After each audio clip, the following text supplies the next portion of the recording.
नमस्कार, मैं हूं पारितोष कुमार और आज आपका स्वागत है टीडी न्यूज के खास एपिसोड बिहार नीति में। और आज हम बात करेंगे कि सेनारी नरसंहार में 34 लोगों की निर्मम हत्या के आरोपितों के छूट जाने पर बिहार की सियासत में फिर से शब्द युद्ध शुरू है।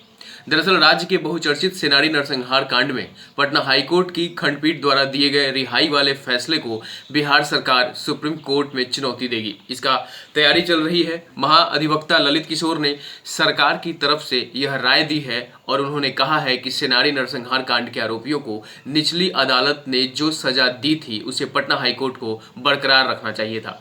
निचली अदालत के सजा वाले फैसले में हस्तक्षेप नहीं करना चाहिए था। हालांकि इस कांड की जांच के दौरान कुछ खामियां जरूर थीं, पर निचली अदालत में जो साक्ष्य आए थे उसी के आधार पर नरसंहार कांड के आरोपियों को सजा हुई थी।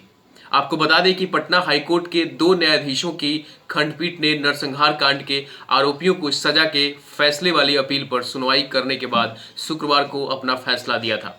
पटना हाईकोर्ट ने इस कांड में सजा पाए सभी आरोपियों को साक्ष्य का अभाव पाते हुए और संदेह का लाभ देते हुए नरसंहार कांड के आरोप से दोषमुक्त करने का फैसला दिया था।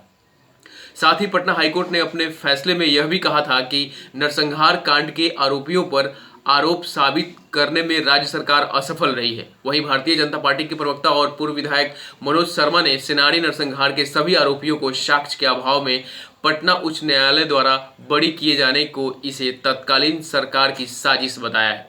कहा कि तत्कालीन सरकार द्वारा उस समय ही इस मामले को कमजोर बना दिया गया था। उन्होंने कहा कि इस मामले में थाने में टीआईपी ही नहीं करवाई गई थी, जिसका लाभ आरोपियों को अदालत में मिला। तीसरी चार्जशीट 5 मई 2000 में हुई। कुल मिलाकर इस मामले में 77 आरोपी बनाए गए। इस मामले में तत्कालीन सरकार के निर्देश पर पुलिस ने टीआईपी नहीं करवाई, जिसका लाभ आरोपियों को मिला। टीआईपी कोर्ट में की गई।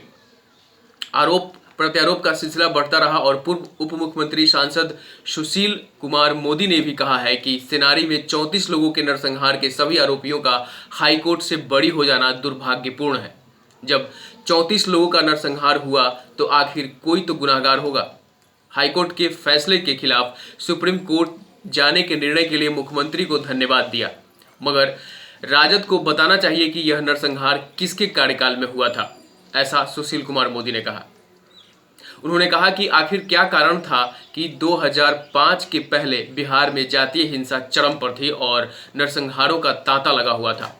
लक्ष्मणपुर बाथे में 58, शंकर बिगहा में बथानी टोला में 22, वहीं मियाँपुर में 35 दलील गाजर मूली की तरह काटे गए थे।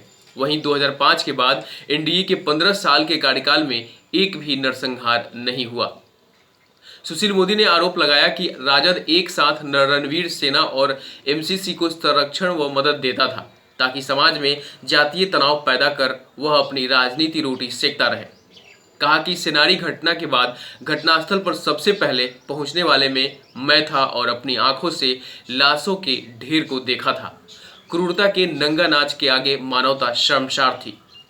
अब देखना यह है कि बिहार सरकार इस कांड के आरोपियों की सजा के लिए सुप्रीम कोर्ट में अपील करेगी तो क्या अब उन परिजनों के आत्मा को ठंडक मिलेगी जिन्होंने अपनी आंखों के सामने अपनों का खून होते देखा है। फिलहाल आज के बिहार नीति में इतना ही। आप देखते रहें टीडी न्यूज। नमस्कार।